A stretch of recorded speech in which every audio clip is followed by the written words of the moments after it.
দর্শক, এবার আমরা নির্বাচনের ফলাফলের দিকে একটু নজর দিতে চাই। একেবারে শেষ মুহূর্তের যে ফলাফল সেটি আমরা জানতে এখন রাজধানীর আগারগাঁয়ে যেতে চাই। সেখানে নির্বাচন কমিশন ভবনে আছেন সহকর্মী ইউসুফ ভুঁইয়া।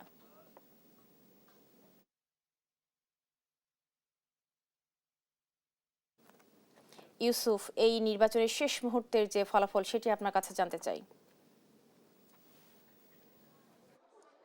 আপনাদেরকে সর্বশেষ যে তথ্য জানিয়েছিলাম কিছুক্ষণ আগে, যে ত্রয়োদশ জাতীয় সংসদ নির্বাচন ও গণভোটের কিন্তু আনুষ্ঠানিকভাবে ফল ঘোষণা করেছে নির্বাচন কমিশন। এবং নির্বাচন কমিশন সচিব যিনি আক্তার আহমেদ, তিনি আনুষ্ঠানিকভাবে জানিয়েছেন যে 297টি আসনের ফল ঘোষণা করা হয়েছে আপাতত, এবং বাকি চট্টগ্রাম 2 এবং চট্টগ্রাম 4 যে দুইটি আসন রয়েছে সেই আসনের যারা বিজয়ী প্রার্থী রয়েছে তাদের বিরুদ্ধে মামলা জটিলতা সহ বিভিন্ন সমস্যার কারণে আপাতত সেগুলো স্থগিত রেখেছে, এবং পরবর্তীতে জানিয়ে দিয়েছে যে আসলে সেই সমস্যার সমাধান হলেই সেখানে ফল ঘোষণা করে দিবে নির্বাচন কমিশন। এবং সেছাড়াও আরেকটি জিনিস জানিয়ে রাখি, আনুষ্ঠানিকভাবে প্রথমে কিন্তু যে ভোট পড়েছে গতকাল কত % ভোট পড়েছে সেই সব তথ্যটি জানানো হয়নি। তবে কিছুক্ষণ আগে নির্বাচন কমিশন থেকে আমাদের কাছে একটি তথ্য জানানো হয়েছে যে ত্রয়োদশ জাতীয় সংসদ নির্বাচন ও গণভোটে কিন্তু 59.44% ভোট পড়েছে, এবং এই ভোটের মাধ্যমে নির্বাচন কমিশন একদম শেষ মুহূর্তে দুই বেলা খাবি ফ্যান্টাস্টিক নিমো খালাল সল্টেড বিস্কুট।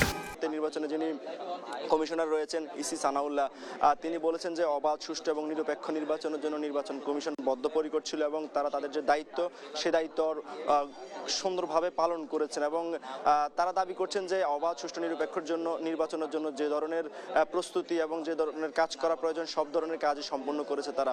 এছাড়া আপনাদেরকে জানিয়ে রাখি যে 297টি আসনের যে ফলাফল ঘোষণা হয়েছে সে জায়গা থেকে বাংলাদেশ জাতীয়তাবাদী দল, বিএনপি, জামায়াতে ইসলামী ও এনসিপি সহ সকল রাজনৈতিক দলে কিন্তু সমন্বয়ে 1/3 সবচেয়ে বেশি আসন জয় করেছে কিন্তু বিএনপি। এবং ফলাফল ঘোষণা শেষ মুহূর্তে কিন্তু বিএনপির যিনি নির্বাচন পরিচালনা কমিটির চেয়ারম্যান এবং দলের স্থায়ী কমিটির সদস্য নজরুল ইসলাম খান, তিনি এসেছিলেন এবং তিনি এসে দেশবাসী এবং জনগণের কাছে কৃতজ্ঞতা জানিয়েছেন, এবং তিনি বলেছেন দেশবাসীর উদ্দেশ্যে কিন্তু তারেক রহমান ভাষণ দিবেন, দলে যেহেতু শীর্ষ নেতা তারেক রহমান।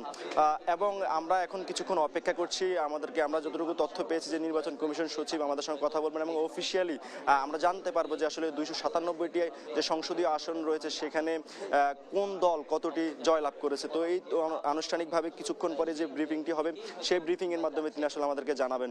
তো এ ছিল নির্বাচন কমিশন ভবন থেকে আমার কাছে সবশেষ।